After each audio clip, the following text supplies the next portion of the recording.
கர்த்தர் ஒருவர் இருக்கிறார். அவர் கணக்கு கரெக்டா தீப்பாரு. அவர்கிட்ட மிஸ்ஸே ஆகாது. என்னுடைய தெரிந்த சொந்தக்காரர் ஒருவர் கல்யாணமான உடனே அந்த அம்மா அவரை தனியா கூட்டிட்டு போயிருச்சு. தகப்பனை விட்டு, தகப்பன் தாயை விட்டு. அந்த தகப்பனுக்கு 4 பெண் பிள்ளைகள். யாருக்குமே கல்யாணம் பண்ணி கொடுக்கல. இவர் பண்ணி வச்சு, என் பையன் என் பிள்ளைகளுக்கெல்லாம் கல்யாணம் பண்ணுவான், அவரை மட்டும்தான் படிக்க வச்சார்.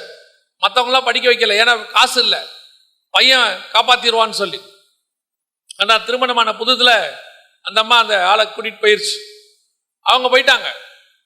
அதுக்கப்புறம் அந்த தகப்பன் தன்னுடைய மூத்த மகளை கொஞ்சம் படிக்க வச்சார். அடுத்து அந்த மூத்த மக தான் அந்த குடும்பத்தையே காப்பாத்தினாங்க.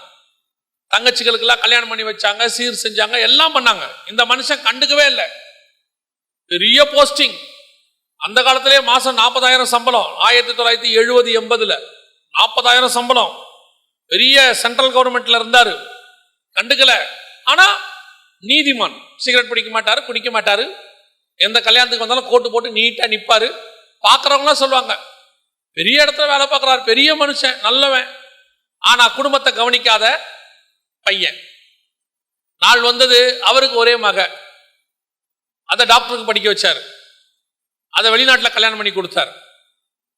இவருடைய தகப்பன் சாகும்போது அந்த தகப்பன் சொன்னாரு, என் பையனை ஒரு தடவை பார்க்கணும், வர சொல்லு அப்படின்னு. இவர் பையனுக்கிட்ட சொன்னோடனே அவர் சொன்னாரு, அவரும் போறதுக்கு ரெடியா தான் இருந்தார்.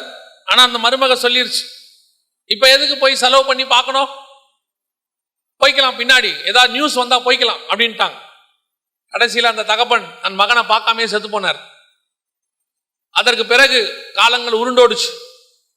அந்த மகனுக்கு ஒரு மகள் பிறந்து, அவள் டாக்டருக்கு படிச்சு அவ வெளிநாட்டில் வேலைக்கு பார்க்க போயிட்டான். அங்கேயே திருமணம் ஆயிடுச்சு, எல்லாம் முடிச்சாச்சு. இவருக்கு 70-72 வயசு. சாக படுக்கையில் இருந்தாரு. நான் தான் கூட நின்றுகிட்டு இருந்தேன். சாக படுக்கையில் இருந்தாரு. அப்போ அவர் சொன்னாரு, ஒரே ஒரு வாட்டி என் மகளை பார்க்கணும், ஒரே ஒரு வாட்டி நான் மகளை பார்க்கணும், அவளை கொஞ்சம் எப்படியாவது வர சொல்லுங்க அப்படின்னு சொல்லி நாங்கள் ஃபோன் பண்ணி அமெரிக்காவுக்கு சொன்னோம்.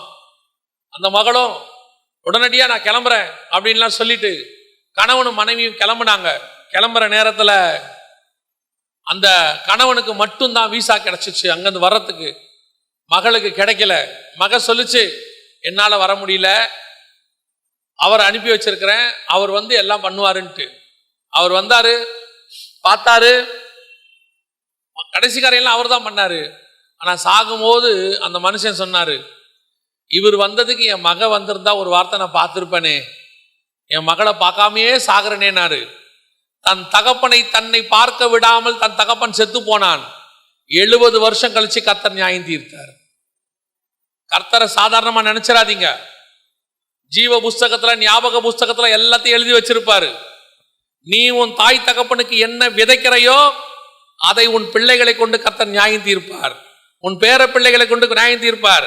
இன்னைக்கு படிப்பு, சம்பாத்தியம், ஆஸ்தி கையில இருக்குது, ஆடுற ஆட்டம், கையில சம்பாத்தியம், மனைவிக்கும் வேலை, கணவனுக்கும் வேலை, கணவனை விட மனைவிக்கு பெரிய வேலை.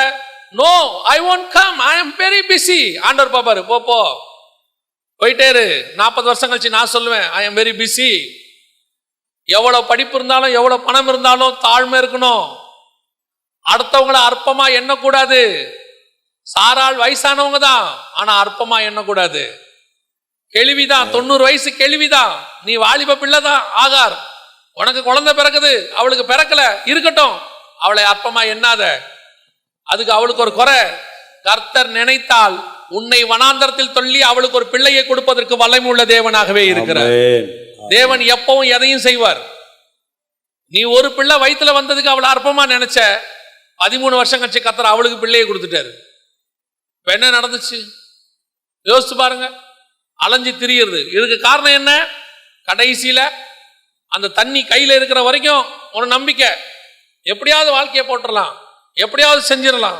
ஆனால் துருத்தியின் தண்ணீர் தீர்ந்த போது இனி அவளுக்கு தெரிஞ்சிருச்சு, இவ்வளவுதான் லைஃப், இதுக்கு மேல நான் ஒன்றும் பண்ண முடியாது, நானும் ஒன்றும் பண்ண முடியாது, என் பிள்ளையும் ஒன்றும் பண்ண முடியாது. இந்த மாதிரி ஒரு இடத்துல கொண்டு வந்து கர்த்தர் நிறுத்துவார். ஒரு லாக். எதுக்கு தெரியுமா? நீ தேவனை நோக்கி பார்ப்பதற்கு. ஆமென். அப்பதான் ஆகாருக்கு தெரியும், ஐயோ, நான் எங்க நாச்சியார் வீட்டில் இருந்திருந்தாலே என் பையனை ராஜா மாதிரி பார்த்துக்கிட்டாங்களே, நாங்க பண்ண தப்பு தானே இன்னைக்கு வந்து நானும் என் பையனும் நடுத்தரில் நிக்கிறோம், வனாந்தரத்தில் நிக்கிறோம். நான் கொஞ்சம் பொறுமையா போயிருக்கலாமே, நான் கொஞ்சம் அட்ஜஸ்ட் பண்ணி போயிருக்கலாமே, நான் என் ஸ்தானத்தை புரிஞ்சிக்காம பெருசா நினைச்சிட்டேனே, இன்னைக்கு வனாந்தரத்தில் நிக்கிறேனே. ஆண்டவர் உன்னை எதுக்கு தெரியுமா அந்த இடத்துல கொண்டு நிறுத்துறாரு? உன்னை சாகடிக்கணுங்கிறதுக்காக இல்ல, நீ உணர்வடைய வேண்டும் என்பதற்காக. நீ அதை உணரணும். சில நேரங்களில் கர்த்தர் உன்னை கடினமான பாதைகளை நடத்துறதுக்கு அதான் காரணம். நீ உணர்வடைய வேண்டும் என்பதற்காக, நீ தேவனை அறிய வேண்டும் என்பதற்காக. அதே அற்ப குணத்தோட, அதே பரியாசம் பண்ணுகிற சுபாவத்தோட நீ இருப்பாயானால் நீ முடிவு பரியந்தம் உன் வாழ்க்கை நல்லா இருக்காது. அதை கர்த்தர் உடைக்கிறார்.